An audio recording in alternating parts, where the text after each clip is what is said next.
because I know being at Nicole's farm means that you have a certain mindset and you have a certain set of goals for your life and for the life of your family, your loved ones, and your friends. Am I right? Yep. I wish I could be there. I tried to find my shirt from last year, Nicole, but I think it's in the dirty laundry. But I did find my cup that I stole from you. Oh, you played a practical joke. We'll put you in the contest. We have a practical joke contest this year. Oh, nice. Okay, so you stole. I did steal. Yes, I totally did. It was accidental, but nonetheless, I'm guilty of misdemeanor theft. I don't think this cup's worth enough to make it a felony. So here's why this is important to everybody, and especially important to you guys, because there's two key concepts that I want you to go away from this talk with if you remember nothing else. Number one is that in order to say that you are prepared, and I don't really like the term prepper. I don't really like the term survivalist, although I would like to be prepared and survive in case things get bad. And I mean, you know, if you listen to the news much, you're acutely aware that things could get real bad real quick from where we're at right now. Then the number one survival tool that you should have on your belt is good health, optimal health. I don't think anybody with a rational brain can argue that. So if you are currently obese or morbidly or severely obese, or you have uncontrolled type 2 diabetes or uncontrolled type 1 diabetes or uncontrolled high blood pressure, uncontrolled fatty liver, uncontrolled metabolic syndrome, but your basement is full of MREs, and you've got 20 different firearms and 1,000 rounds for each of those, are you prepared? No. You're about as fragile as you possibly can be. What happens if the pharmacy calls you and says, "Hey, we're out of your medicines. I don't know when we're going to get them in." You understand? Does that make sense to everyone?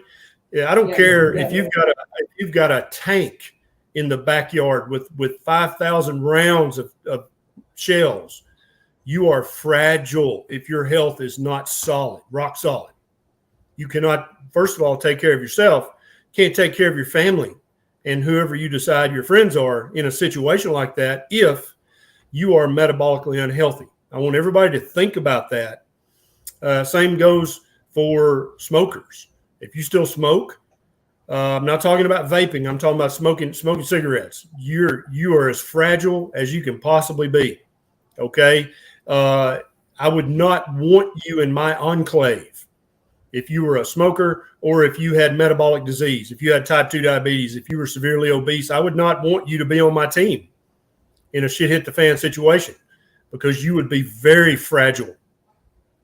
That's the number one concept I want you to understand. Number two is there is a big difference between foods that will keep you from starving to death and foods that will optimize your health. And I know when I first was getting into this community, I was listening to Jack Spirko when he was in the Jetta or whatever he used to drive around. I had 50 pounds of rice and 50 pounds of beans in the basement. I had, all the ramen noodles. And now those are great foods if you're faced with starvation. But if what your goal is to have optimal health and have an absence of chronic disease, an absence of metabolic disease, then those foods will not serve you well at all.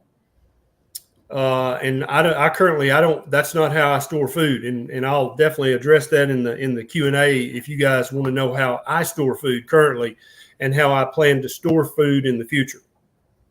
So let's go through the basic principles of a proper human diet as I see it.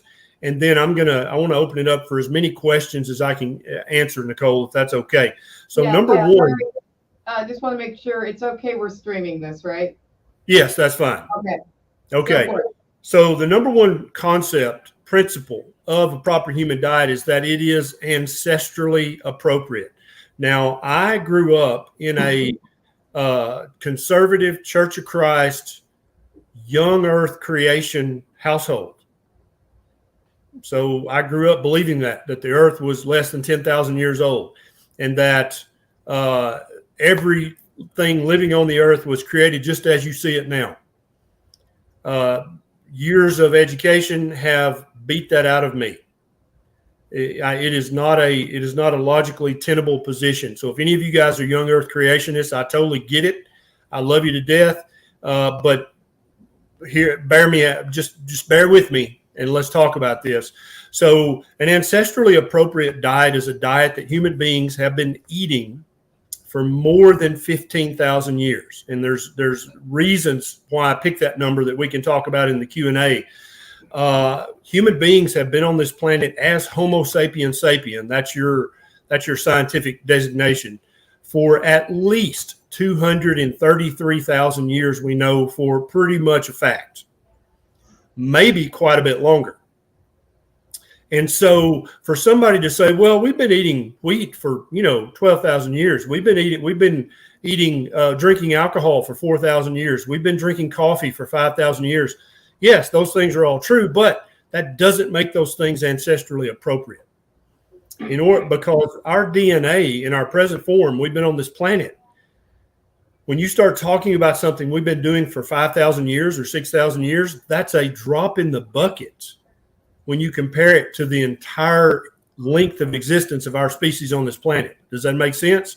And then when you start talking about things that we've only been doing for 100 years, that's a literal bat of the eye. As quick as you can blink, that's how much time we've been doing that as a species. So when somebody tries to say, well, we've been eating cottonseed oil for 100 years, it's fine. That's a literal blink of the eye. Okay, canola oil, soybean oil, safflower oil, all these things that we're told are very natural, very good for you, very healthy. These things have only been around for less than 1/1000th of 1% of the entire time that we've been a species on this planet. They're very new, they're very modern, they're very fattish, and they are not part of a proper human diet. Concept number 2, a proper human diet food is nutrient dense, which means that it is full of amino acids, fatty acids, vitamins, and minerals. So a lot of people try to say, oh, wheat is that's a great food for humans. Soybeans are great food for humans. If you put the nutrition contents of wheat or rice or oats or corn or soybean up against an animal-based food, like the cheapest ground beef that you can find at the grocery store, the cheapest bologna that you can find at the grocery store, if you compare the nutrition value of that cheap-ass bologna to the most beautifully pristine wheat, rice, oats, corn, soybean product that you can find, the cheap bologna, the cheap hot dogs, the cheap ground beef are going to kick the grain's ass when it comes to the nutrition content. That's nutrient density. Okay. So if you buy a can of potted meat, you're like, well, this is cheap. It's, a buck, and it's probably terrible for me. No, actually, if you compare the nutrition value to that to the most expensive tofu that you can find at Whole Foods, the cheap potted meat's going to kick its ass. Okay. So don't think that a proper human diet has to be expensive. I am not talking to you today about grass-fed, grass-finished, panda-massaged, $22 a pound ground beef. That's not what I'm talking to you about. I'm talking to you. What I'm basically telling you is that any animal source food is much, much, much more nutrient dense than any plant-based food that you can put up against it. That's very important to understand. A proper human diet is by nature uninflammatory. Now, we've all heard of Crohn's disease or gluten sensitivity. We've all heard of that. But what you may not have heard of is that every grain, every bean, every legume has inflammatory proteins in it that it put in itself through the course of evolution to protect itself from being eaten. Every seed, every nut, every bean, every grain, without exception, has either one inflammatory protein in it or multiple inflammatory proteins. Now, some people can eat these and seemingly there's no recognizable inflammation. Others of us can eat these and they have immediate inflammation, either in their gut, in their joints, in their skin, or they even notice the symptoms in their mental health. So a proper human diet food is by definition uninflammatory. A proper human diet food by definition is low carbohydrate. And for those of you who are overweight, obese, or severely obese, I would highly, highly recommend that you start to lower your carbohydrate intake immediately. If you have type 2 diabetes, if you have prediabetes, if you have LADA, if you have type 1 diabetes, I would highly recommend you start to eat a very low carbohydrate diet immediately. It will immediately start to reverse that chronic inflammatory, chronic medical condition. Okay. And so there's an important concept in this concept called the carbohydrate knob. You guys are all old enough to remember when stereos actually had a volume knob on them that you could turn up or turn down, right? So think of your carbohydrate intake. Just imagine there's a knob. And so currently, whatever your diet is, you can actually figure up roughly how many carbohydrates you're eating a day. For some of you guys, if you're doing keto, it may be down 50 total grams or less. For most of you guys still eating the standard American shit diet, you may be eating 100, 200, 300, 400 carbohydrate grams a day. And that's exactly why you're having the medical problems you're having. As you turn down your carbohydrate knob intake, those chronic medical conditions that your doctor thinks are permanent, that you may think are permanent, like diabetes, prediabetes, hypertension, metabolic syndrome, overweight, obesity, hypertension, all these things start to improve within weeks of turning down your carbohydrate intake knob. Okay. And then the one final, there's more principles, but I wanted to touch on the most important ones today, just right up front so we could do a lot of Q&A. The last principle I'll talk about today is that a proper human diet is full of fatty meat and eggs with the yolk. The fatty meat can come from any animal. The egg can come from any bird. It does not matter. Okay. So the way we know that is that, and I'll tell you how we know that, and then also why your doctor doesn't know that and may be telling you to eat a plant-based diet. So the reason that we know that, without doubt, is that the paleoanthropological literature, the paleoanthropologists actually have a tool called a stable isotope analysis that they can do. They can find it works best on teeth and bones, but you can also do it on other tissues as well. We can tell what percentage of meat and seafood that someone who died 50,000 years ago, we can tell what percentage of their diet was meat and eggs and seafood. And we can also tell what percentage of their diet was grains. And there's C3 grains, C4 grains. We can quickly get into the weeds. It's very complicated, but suffice it to say that we can tell that every human that we've ever done a stable isotope analysis on that is older than 15,000 years, 70% of their diet came from fatty meat and eggs and seafood. Now, if you're sitting there going, what? I've never heard that in my life. How do I not know that? Well, the problem is your doctor probably doesn't know that either. Doctors don't get any training. They get very little training in human nutrition. You would think they would get more, but they get very little, if any. But they get absolutely zero training when it comes to archaeology, anthropology, and paleoanthropology. None, zero. So they're completely blind to the principles that paleoanthropologists know is that this is accepted fact. We've known this for 20, 30 years, that humans are, and there's actually a term for it, they call us super carnivores, which means at least 70% of our food intake came from animal sources. But your doctor doesn't know that. And so your doctor just listens to the American Heart Association and Eat Lancet and other big multi-billion-dollar corporation-driven associations. And they say, oh, you should eat a plant-based diet and minimize red meat. And if you eat eggs, don't eat the yolk. How many of you guys have been told that kind of stupid shit before? Oh, yeah. Yeah. So how in the world? So, but your doctor sits there on that little stool with their white coat on with authority and says, eat a plant-based diet. It's proven to reduce your risk of cancer, proven to do this and proven to do that. But the truth of the matter is when you actually look into the research, and that's my job, not your job. You don't have to do that. I'm going to do it for you.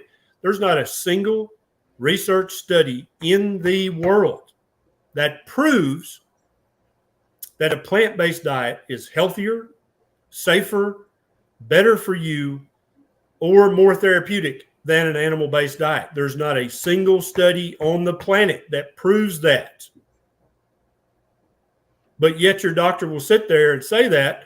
The doctor or dietitian on Fox News, because I know none of you guys watch CNN,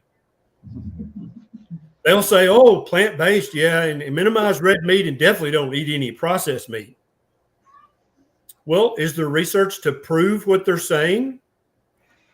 No, none, zero. The research that they're basing that opinion on is observational research, which by definition cannot and does not prove anything. All it can do is show a possible association. It can show a possible link. That's all it can do. But there is no research showing that processed meat will cause cancer or heart disease. There's none, not a shred. There's no research that proves that red meat will cause cancer, colon cancer, heart disease, heart attack, stroke. There is no research that proves that. None. Zero.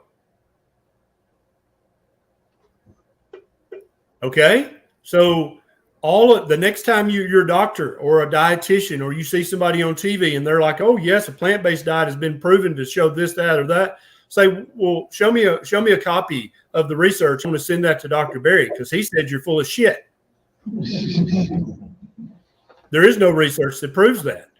And when you guys, and you don't have to say it like that. If you want to be respectful and diplomatic, you can say, well, I would sure love a copy of the research that proves that, doctor. And I would love it if you would ask that question of your doctor or your dietitian, because then you're going to make your doctor think, well, I don't know why I think that. I thought that was common knowledge. I thought that was proven. Say, look into that, doctor. And if you find a study that proves that, please send me a copy of that study, because I know this big mouth doctor that would love a copy of a study that proves that red meat or processed meat is bad for human beings in any way. Here's what's going to happen. Your doctor's never going to get back to you, because either they're going to ignore you, or if they do look for the research, they're not going to be able to find it because it does not exist. Now, you guys, when it comes to politics, you know that there's a lot of bullshit that gets thrown around that has no basis in truth. You know, in other areas of government and even being prepared, you know that there are people out there spouting things that are just not true. But a lot of us just blindly believe our doctor or dietary advice. We're like, well, this has got to be known, right? This has got to be proven. Or this doctor who I respect and, was my doctor when I was a little kid, he or she wouldn't say stuff that's not backed up by evidence. Well, guess what? Doctors are people too. Doctors are just dudes and chicks, just like you. And just like that politician on MSNBC that might have an MBA or might have a PhD or might have an MD degree, but they're still full of shit. That same rule applies to healthcare providers just as much as it does politicians and lobbyists and bean counters in the federal government. So I think I've hit all the big topics that I want to hit on. And I want to ask you once again, knowing what I've just said, I want you to ask yourself quietly, maybe not now, maybe when you get back home and look in your bathroom mirror and ask yourself, are you truly prepared? If things really go south, are you really prepared? Is the pharmacy going to have that handful of pills that you've got to take every day? That insulin you've got to inject every day? Or is that supply line, is that going to dry up pretty quickly if things really go south?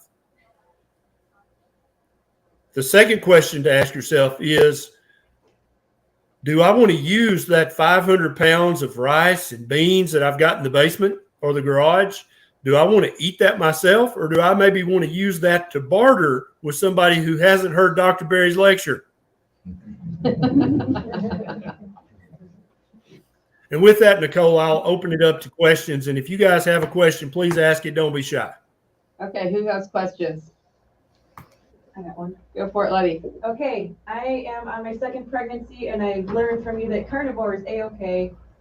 I'm following Nisha, so thank you for all that information, but can you tell me why my midwife and dietitian has said I need a minimum of 130 grams of carbs per day? Yep. Yet if I were to be gestational diabetic, it would be 225 grams of carbs. Yeah. Is there any science for that? No, there's no science to that whatsoever. So that 130 gram a day number, that comes from a study that was actually done in rodents. But what it showed is that a mammal brain, so rodents are mammals, mice and rats, they're mammals, and we are also mammals. That means that you're warm-blooded, you have hair, and you feed your baby milk. That's the definition of a mammal, roughly. Okay, there's one or two exceptions to that, but that's the rough rule.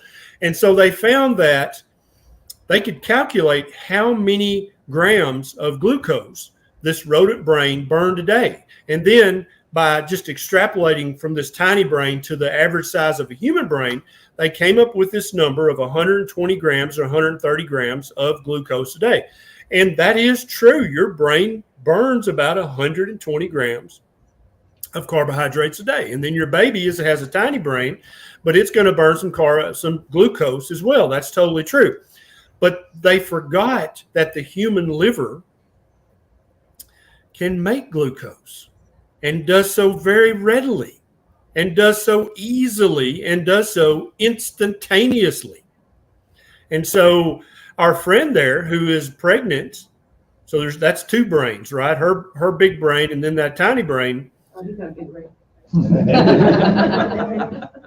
I hope it's a tiny head, right? Don't you? So right. So they would say, oh my gosh, you've got to eat at least 120 grams a day for you, and then 20 or 30 grams of carbohydrates a day for the baby, or your brain and the baby's brain will starve to death. This is idiotic. This is like third grade thinking when it comes to human physiology, because they've completely forgotten about the liver, which is one of the master organs in your body. It does so many things. We don't even know everything the human liver does, but it can make glucose at an instant's notice, and it can make lots of glucose. And so our friend there might not eat a carbohydrate for several days at a time. Yet, not only does she not die, her baby doesn't die, but they're both doing very, very well. They're very healthy, metabolically speaking. How is that possible if her midwife is correct? It is not possible if her midwife is correct. Our friend sitting there should have already lost her baby, and then she should be on death's door.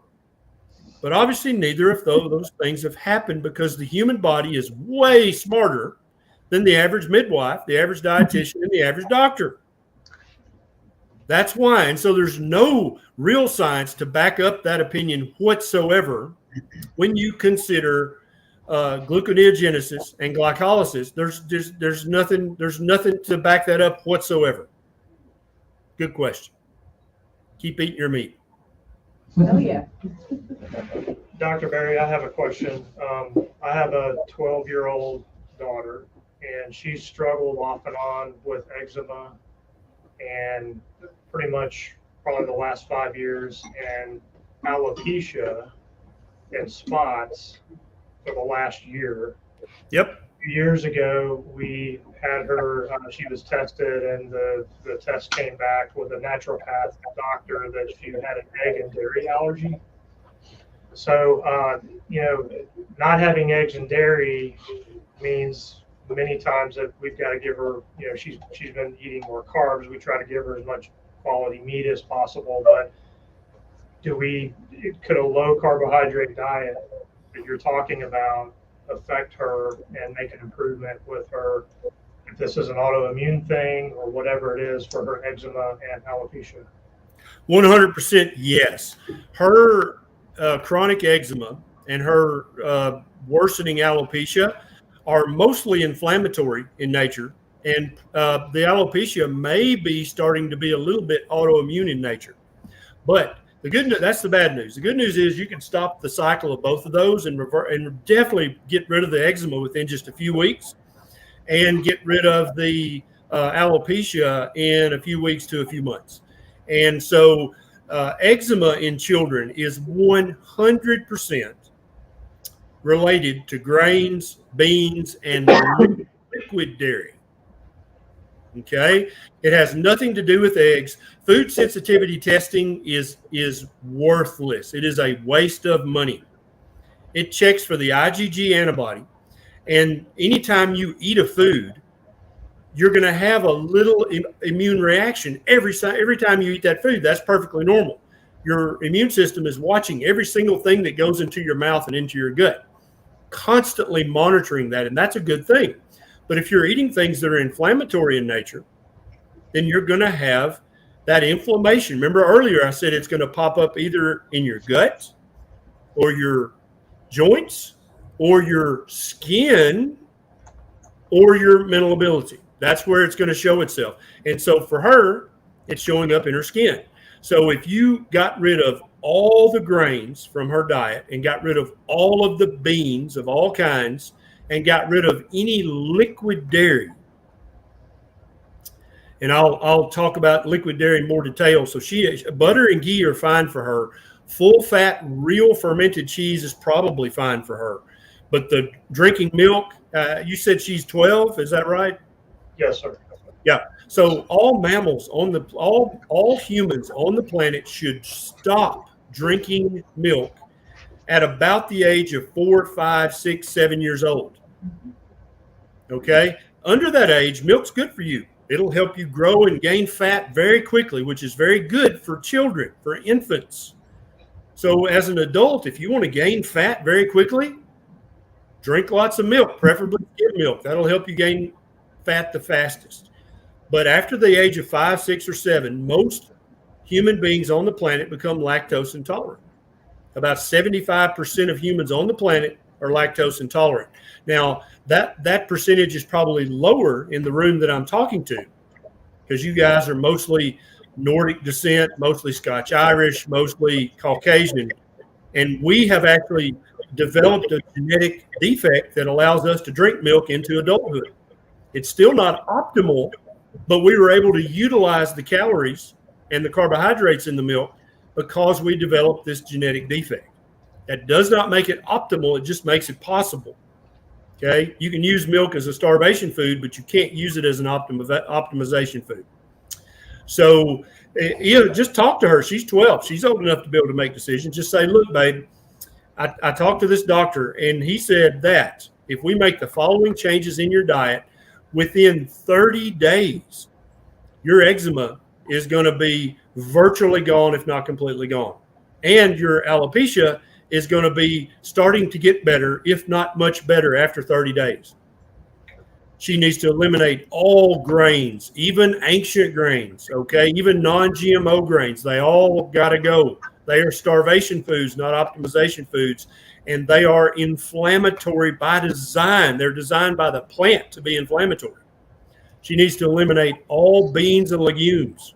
They are designed by the plant to be inflammatory.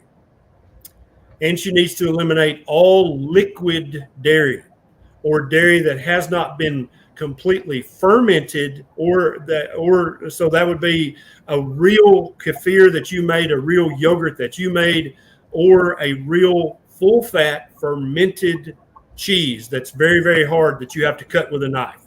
Those are the things that are probably not going to cause her to have eczema or alopecia at all.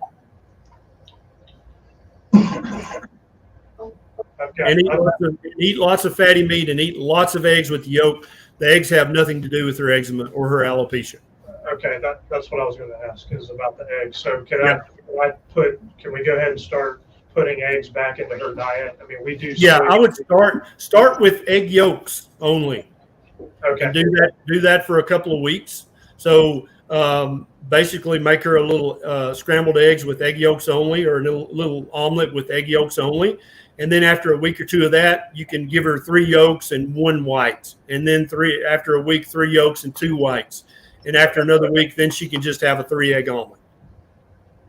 Okay. Thank you. Keisha?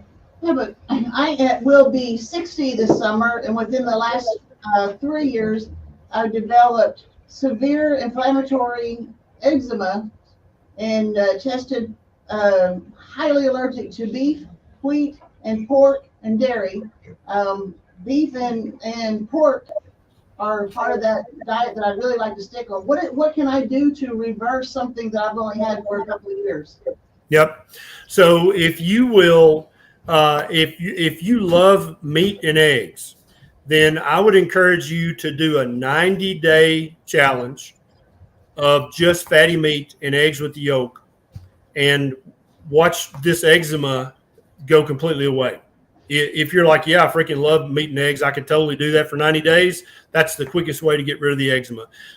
You did the food sensitivity testing, which, as I said earlier, is a complete and utter waste of money. It doesn't give you any useful information whatsoever.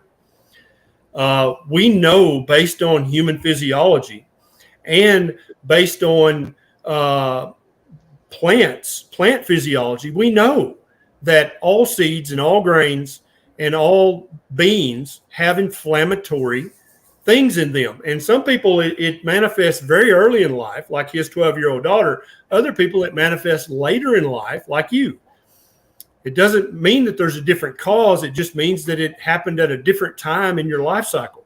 So if you'd be happy with 90 days of carnivore, I actually have an entire carnivore playlist on my YouTube channel explaining how to start this, how to do it. And I think that you'll be very pleased with the results with regards not only to your eczema, but any other chronic medical conditions that you may currently have. Thank you. Thank you. What about alpha gal?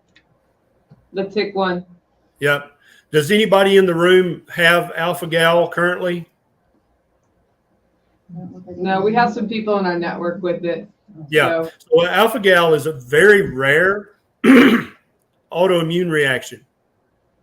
When you're bitten by a Lone Star tick or a blackleg tick, they actually have alpha gal in their saliva. And when it is presented to your immune system, along with all of the other inflammatory things that are in tick spit, that can make you temporarily immune or allergic to alpha gal, which is on the cell surface of all mammal meat.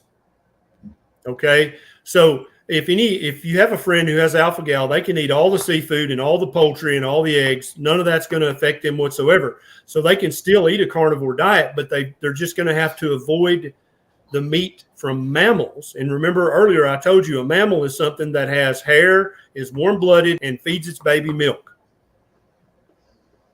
That's what a mammal is. And so if somebody has alpha gal, they're not going to be able to eat the meat from mammals, but they can still eat all the seafood, all the river fish, all the poultry, all the birds, all the eggs. They can eat that just fine.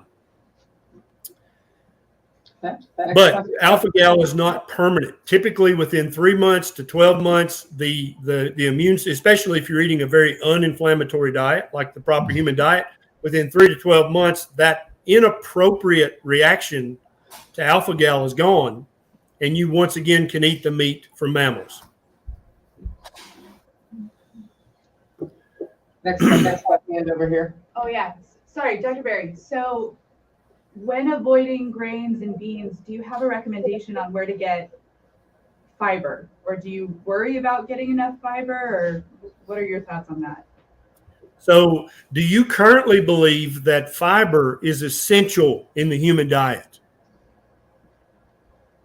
Not if essential means that you'll die without fiber, then no. It's not a Good answer. But it So there's does not a shred of research on the planet that shows that fiber is essential for any human being. Now, do you currently believe that eating a high fiber diet will reduce your risk of colon cancer and potentially other cancers? I'm gonna whisper it. Yes. Thank you for being honest. Yeah, definitely. And I'm glad you were honest. I used to believe that as a doctor back in 2005, 2006. If you'd asked me that, I'd be like, well, yeah, I think the research is pretty clear. Had I ever read the research? Hell no. I was just repeating parrot-like what I'd heard other doctors and other experts say. So when I actually looked into the research, there's also not a shred of research that proves that eating any amount of fiber is essential, or eating any amount of fiber decreases your risk of colon cancer or any other kind of cancer. Now, if you're eating a high carbohydrate, highly processed, standard American shit diet, then you probably ought to eat some fiber in your diet, because you want to get that stuff out of you as quickly as possible. But if you're eating a proper human diet that is nutrient dense and ancestrally appropriate and uninflammatory, then there is absolutely no need for fiber in your diet whatsoever. It's fine if you eat a little fiber. That's okay. It's probably not going to hurt you. But and so if you buy just a fiber supplement like Metamucil, that's, first of all, made in a chemical factory. Secondly, it's not ancestrally appropriate in any way. Thirdly, it's a waste of your money. If you're going to get any fiber in your diet, it needs to come as nature packaged it in vegetables or fruit. But there is no established amount of fiber that you need to get each day. That number does not exist. Do you not think if they could have proven that, they would throw that in your face? You need to eat so many grams of fiber a day. No, but they never say a number, do they? They always say, oh, just increase the amount of fiber in your diet. Okay? Now, if any of you guys, if you have colon disease, like irritable bowel or Crohn's disease or ulcerative colitis, then the more fiber you eat, the worse that disease is going to be. I'm working on a YouTube video about this right now.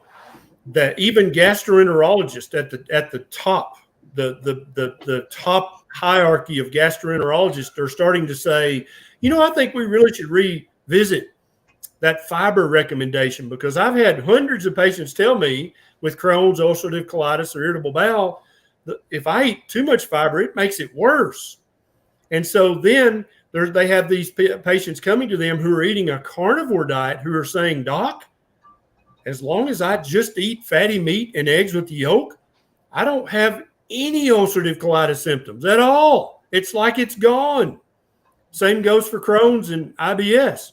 As long as I eat a carnivore diet, I have zero symptoms. And gastroenterologists, as misled as they may be, are still rational humans. And when they've heard 10 or 20 or 50 or 100 patients say, oh, I have to eat carnivore or my ulcerative colitis flares up bad, my diverticulitis flares up bad if I eat too much fiber, they're like, wait a minute, maybe we got that wrong.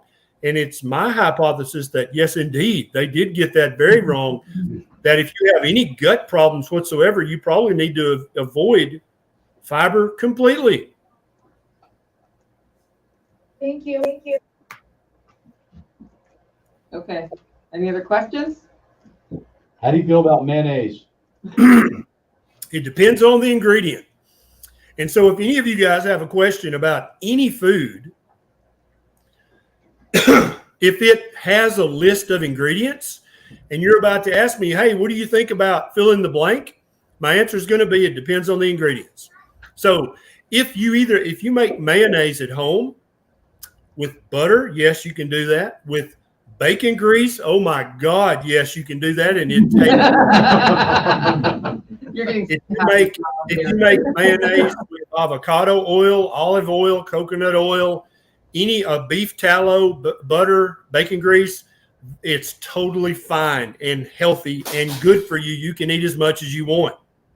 If, however, the mayonnaise is made with canola oil or soybean oil, as is 99% of the mayonnaise and Miracle Whip and salad spread that you can buy in the store, you need to avoid that 100%. It is not good for you. Currently, the only brand that I know of mayonnaise that's widely available that's made with coconut oil or avocado oil or olive oil is Primal Kitchen. That's the brand, but it's very expensive. I would highly encourage you to watch the YouTube video of me and Nisha making mayonnaise at home. It's hilarious.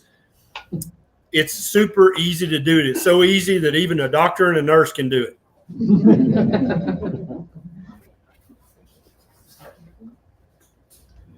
Oh, let me tell you during the lull, Nicole, let me tell you guys how I'm currently storing food.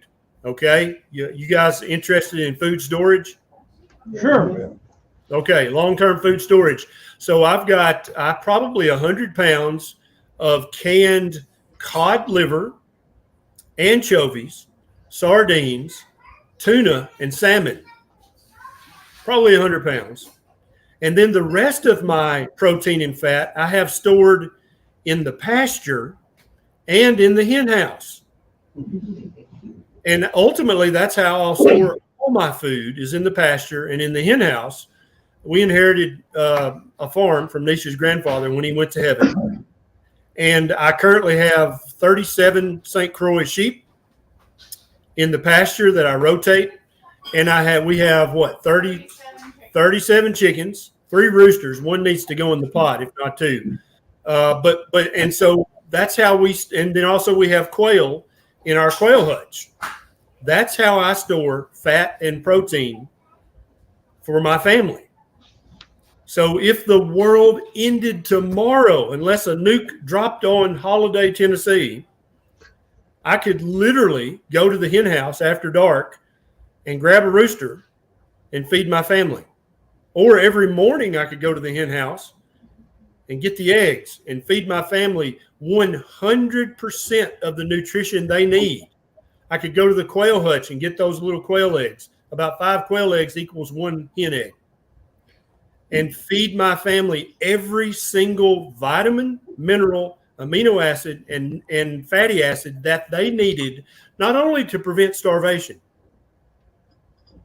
but to optimize their health, so that if anybody ever tried to come here and take my sheep or take my chickens or take my quail, not only are we armed, but we are also very mentally clear, very physically strong and quick and agile, because when you eat those sorts of foods, your body goes back to its preset condition, which is optimal health. That's your body's preset. You may not currently believe that. You may be like, no, my body's effed up. My body's preset is not good health. It's because you're poisoning your body with too many carbohydrates and too many inflammatory foods.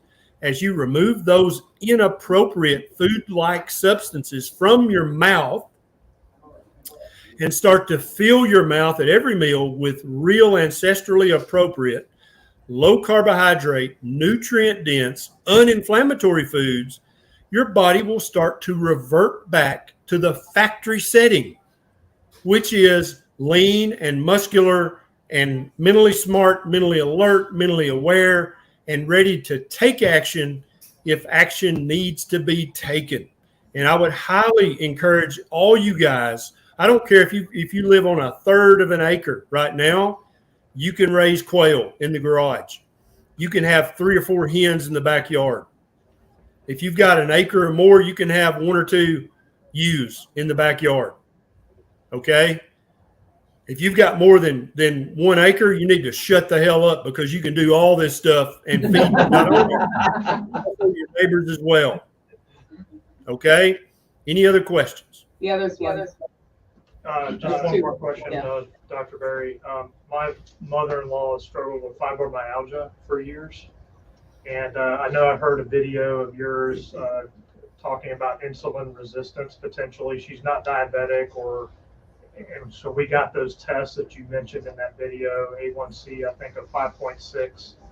And her fasting insulin was not elevated, I don't think. So I wanted to see what your thoughts were if a low carbohydrate diet could have an impact, even maybe with not having a problem with elevated insulin. Yeah.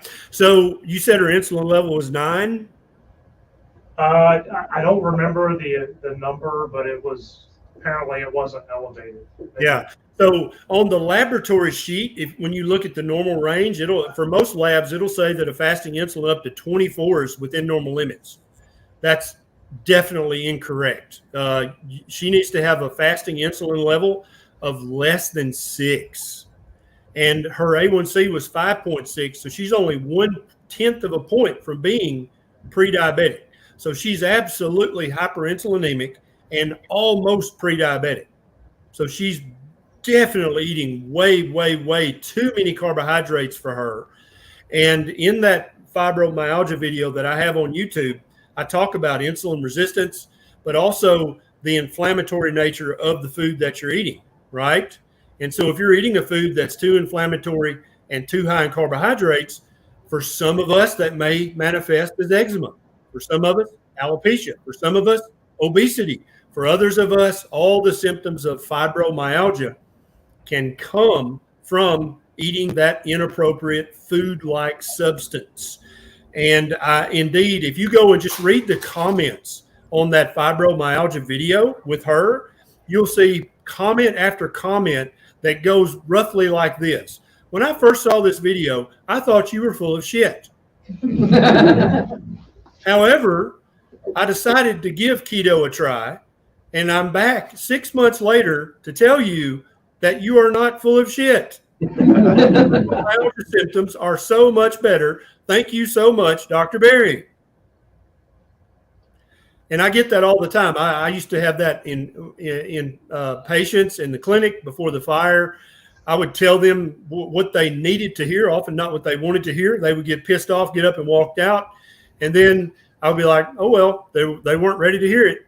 And they would come back in some cases 2 years later and say, well, you were right.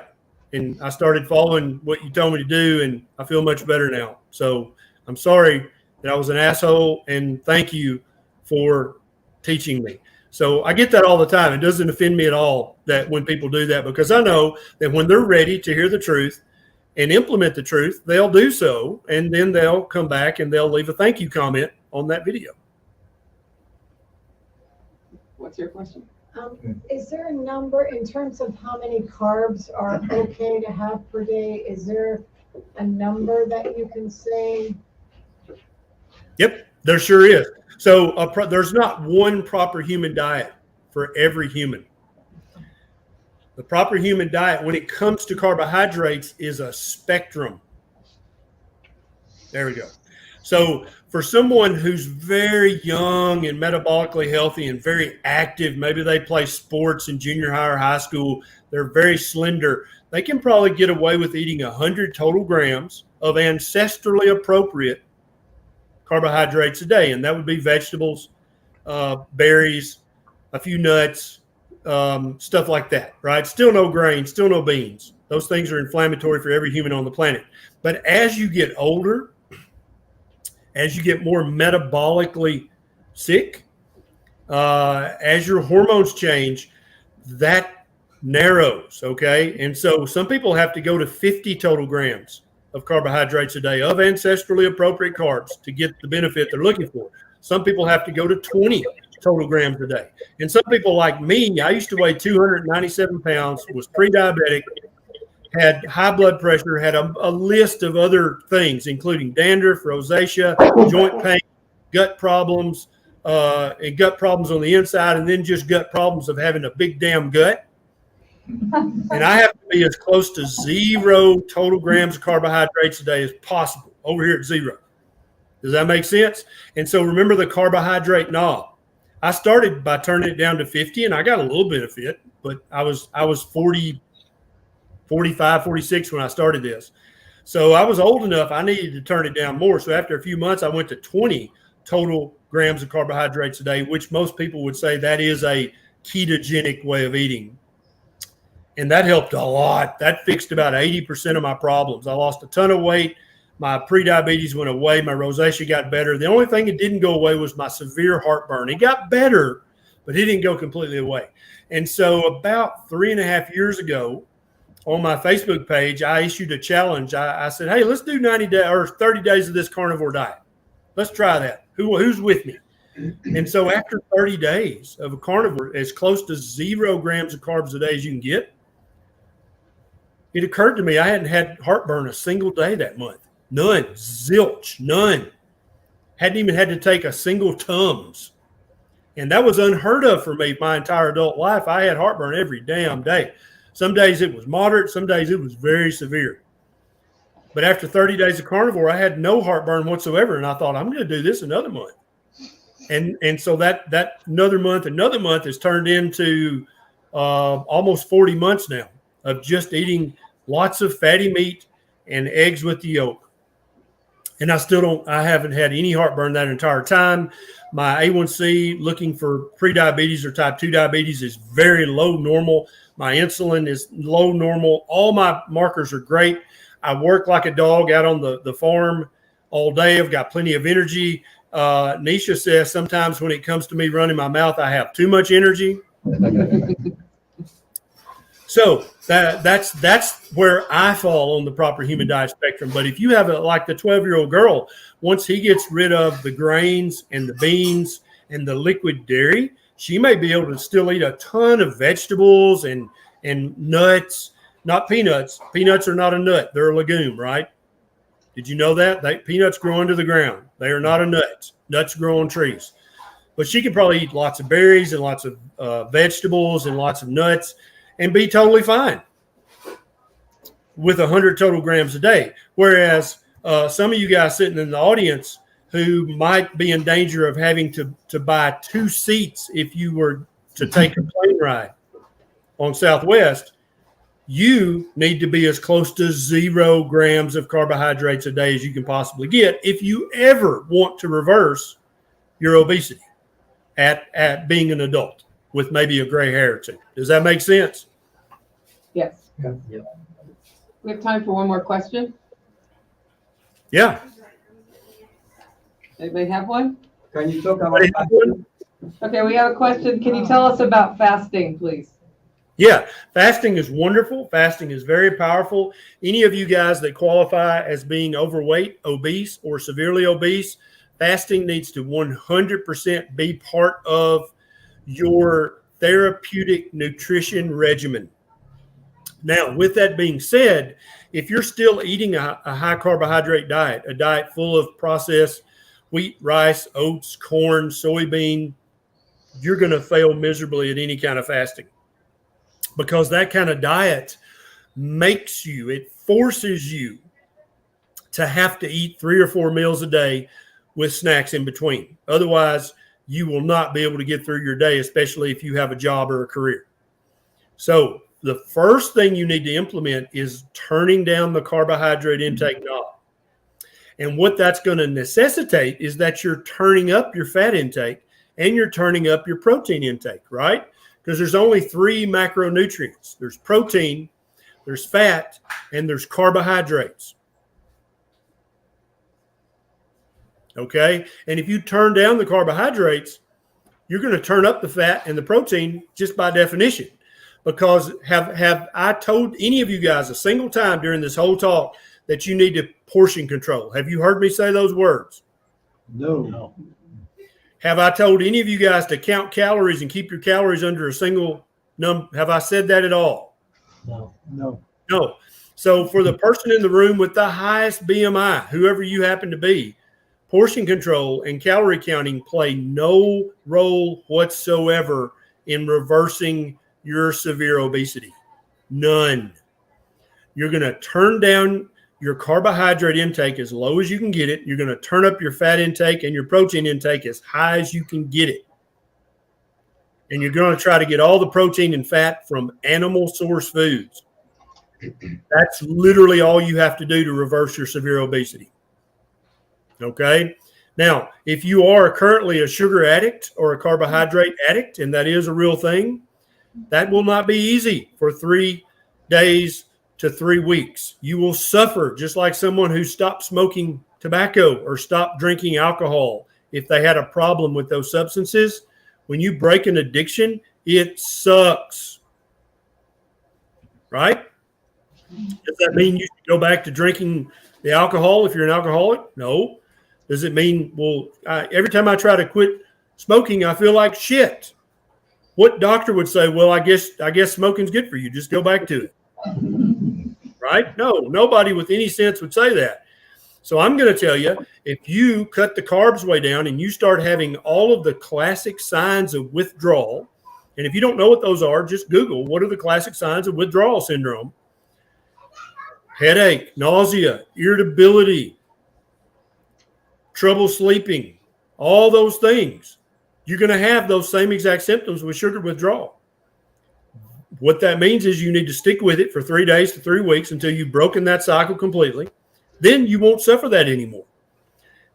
Then you're off to the right start eating a proper human diet.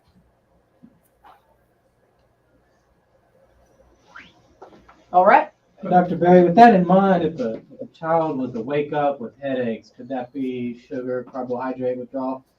It could be, yeah. So if any kid wakes up with a headache that happens once or twice, that's just part of life. You have a headache every now and then. But if they obviously are having progressively worsening headaches, they need to see a doctor, of course. So none of this is what I'm giving you guys today is medical advice, because I'd have to know the entire case history of that particular patient. But yeah, and so if you have a human being of any age who's under your care currently, and you turn down the carbohydrate knob almost to zero, and they start complaining of the classic withdrawal symptoms a day or two after that, it's highly likely that they're having carbohydrate withdrawal symptoms. Yes. So expect a headache about Wednesday after the workshop if you've been eating the carbs and the sugars. Yep. Dr. Berry, you mentioned alcohol. If you are kind of following the proper human diet, can you speak of the issues with periodic alcohol use, a few beers, few bourbons on the weekend kind of thing? Yeah. One thing most people like about me, but one thing some people hate very, very much about me, I'm just going to tell you straight, okay? So does anybody in the room know how long human beings have been drinking alcohol? 7,000 years. About 4,000 or 5,000 years, roughly. And that some of that's guesswork, but plus or minus 4,000 to 5,000 years. So is it by definition ancestrally appropriate? No. No, it's not. That's right. Alcohol is by definition poison. It is a literal proven poison. If you drink too much alcohol, you will die. Okay? So now with that being said, do I occasionally have a soda and gin with a little twist of lime? Yes, I do. Because I'm a grown-ass man. I can do what I want. Right? But do not there are some people out there who will try to delude you that, if you drink a glass of red wine with dinner, it's healthy, it's good for your heart. This is horse shit. Okay? If you would like to have an occasional alcoholic drink because you like it and you are fully prepared to look in the mirror and go, hey, I know it's not good for me, but I like to have a drink every now and then, especially at Nicole's little get-together, right? That's okay, as long as you're making an informed choice.